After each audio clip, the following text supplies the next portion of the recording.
This is a very, very special day, a very important day, where we are unveiling the CIDP. We are not launching it, we are not commissioning it, we are just unveiling it. And it's for purposes of encouraging us to have a conversation in the content and to also talk about the implementation of the county integrated development plan. And I want to say the following in brief.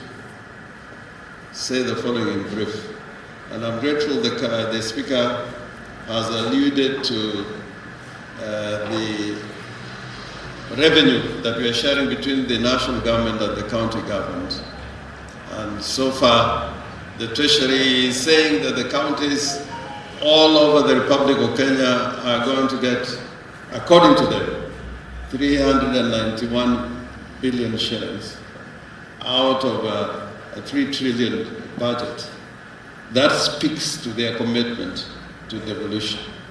If the national government really believed in constitutional principles, one of them, which is in our founding or foundational principles in the Constitution, is devolution.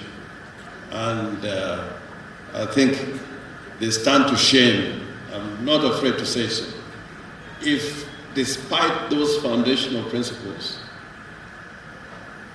spelled out clearly in the Constitution, they can only offer a meager sum of 391 billion shillings. I think the Council of Governors has set the tone of the conversation that we must have. That 391 billions also goes towards what is going to the county assemblies. And we must have that conversation as a nation if we have a commitment to devolution. If you look at that budget that is going to the counties or proposed allocation to the counties, and zero in what we have in the budget as CI account for development. Because a lot of times when we're talking about budgets, people talk about 7 billion, 8 billion coming to CI. But when that money is being disbursed, it is clear that the allocation for development for CI County is about 2 billion shillings, 2 billion odd shillings for the entire county to carry out the vision that we are trying to lay out in the county integrated plan. And that 2 billion shillings also includes a percentage which goes to the county assembly. This case is not unique to CI. It is the case everywhere in the Republic of Kenya, where the development budget is specified. And in CI, for this current financial year, we got 2 billion shillings for development.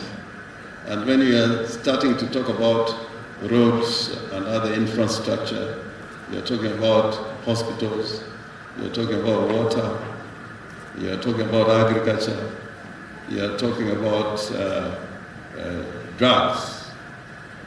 Then you begin to see what a challenge it is to carry out a development agenda in any county in the Republic of Kenya. And if you also want to understand the difficulties that we are having in implementing budgets and carrying out development in the counties, you ask yourself the question, why Bondo, Nango, Lihanda project, a road project, which was provided for and budgeted for, has been abandoned by the national government for 2-3 financial years? This is a fundamental question. How we budget, how we collect revenue, and how we implement budgets.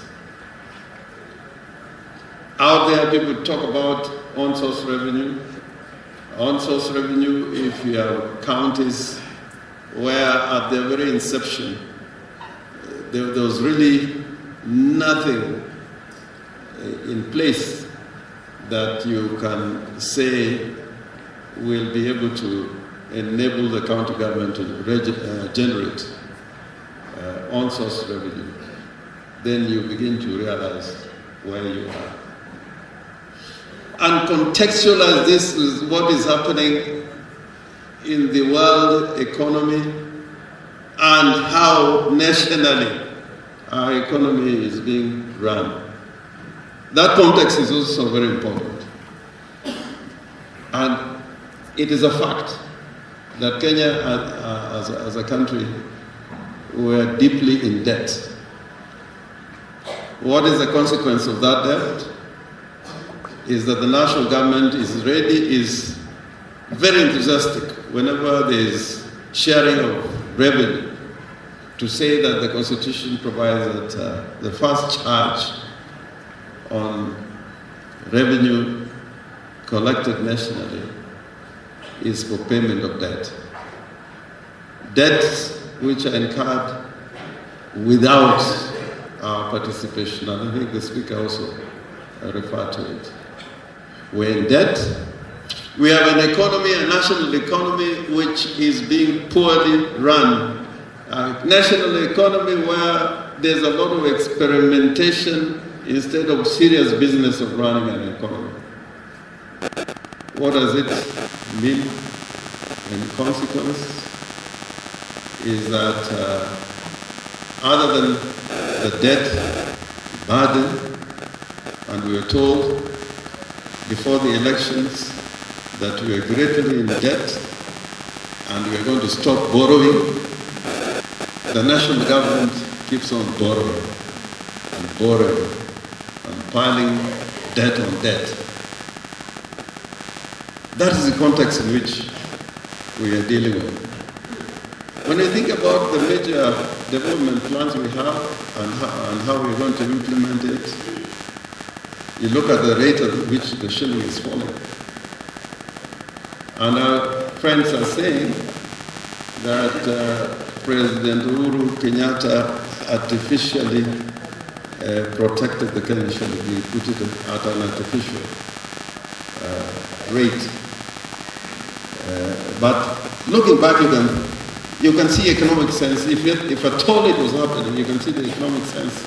Because the value of the Kenya shilling against the dollar is a function on how we can use our revenue that we collect in carrying out major capital activities. But as it is, we keep on borrowing and borrowing. But counties, cannot borrow. We don't have that luxury. And if you have to borrow, you've got to go through legal processes that I guess sometimes is not worth the while. I think under the former governor of Laikipia, he tried to borrow in the scheme of things as provided in the Constitution, but it was killed and stopped on its track. As we are talking today, the country called Kenya is not going to get any better. Sometimes I like Nyerere. Nyerere used to go, "Waambie wa Tanzania, mnalia, lakini hali halisi ambao mnalilia itakuwa mbaya zaidi." So most of the time he was preparing the Tanzanians for a bad turn of events. We have seen many governments in place in Kenya now. We've got that experience. I do not see a solution, a national solution to our economic problems nationally, especially when you look at all the economic parameters and how a national government which is commanded by the Constitution to make sure that there is money provided for the counties to perform their functions. The words of the Constitution is that funds must follow functions. And that answer is contained in the CIDP in chapter 5, that we must go out there to seek investment. Because with 2 billion shillings, that cannot do a 30-kilometer road in any part of Siaya. So we got to look for investment, and we must have bankable projects. And these conversations, we must continue to have them in a sober and factual and passionate manner in order to address the problems that are facing us, which one of them in this county is the disease burden. The disease burden in Siaya is heavy compared to other counties. Some of it which we cannot help, like malaria. We live in a malaria-prone area. Our HIV infection is very high comparatively in national terms. But I can say that Siaya government, through the programs we have reduced the HIV infection, mother to child, to below 5%. We are doing in mother to child infection, we are scoring better than the national average, which I think is something to cheer about.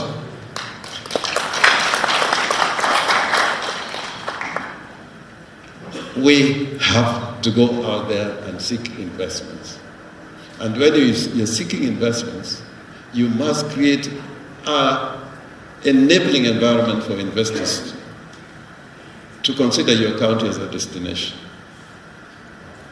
And we do not need to be partners with the national government necessarily. We can go out there and seek investments for this county. And I've had a trip to Cairo and to India, started certain conversations that I think if we created the enabling environment in Siaya, we can be able to attract investments in this county. The money from the national government, your own money, tax money, which translates only to 2 billion shillings a year, cannot make us access